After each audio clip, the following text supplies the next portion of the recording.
वहीं गृहमंत्री नरोत्तम मिश्रा ने ग्वालियर चंबल संभाग के पुलिस प्रशासन के अफसरों के साथ कोरोना के हालात की समीक्षा की और जरूरी व्यवस्थाओं के बारे में निर्देश दिए। इस बैठक के बाद मिश्रा ने प्रदेश में दवाओं की कालाबाजारी करने वालों के खिलाफ राष्ट्रीय सुरक्षा कानून के तहत कार्रवाई की बात कही।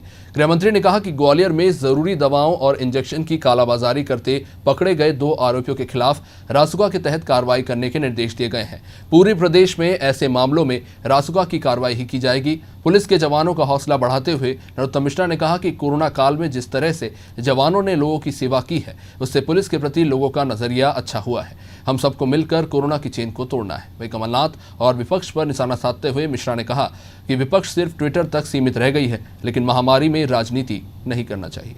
इस कोरोना की चेन का तोड़ना बहुत आवश्यक है और इसमें अकेले उनका, पुलिस का ही नहीं, आप सबका भी सहयोग अपेक्षित है। पुलिस का जवान तो आप देख रहे हैं धूप में 40 टेम्परेचर पे भी सन्नाटे के बाद भी सड़क पर खड़ा हुआ है।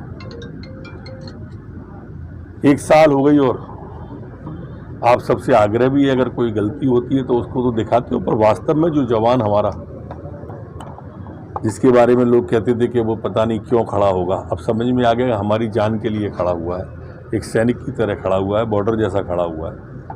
इन सब विषयों पर बात हुई थी। मैंने कहा है कि अगर उसकी जांच आज ही करें और पुष्टि हो जाए तो रासुका लगा के उस पर बंद करें।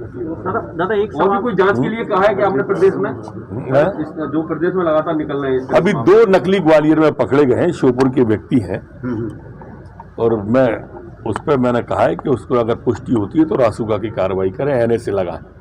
कांग्रेस का जहां तक सवाल है मित्र, ये उल्टे ही चलते हैं। जब राजनीति करनी होती है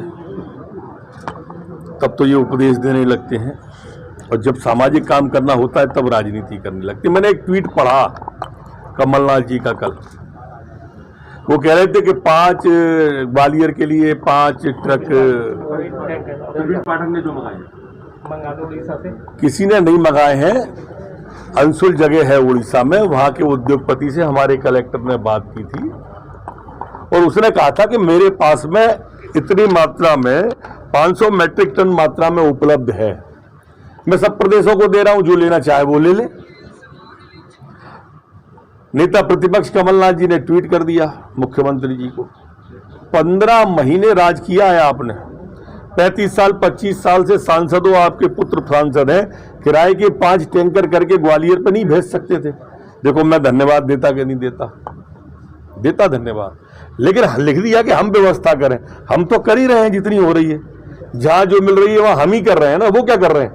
थोड़ा बहुत योगदान ये बुजुर्ग नेताओं का होना चाहिए कि नहीं होना चाहिए? एक आध अस्पताल में दिखे आपको ये दोनों बुजुर्ग नेता?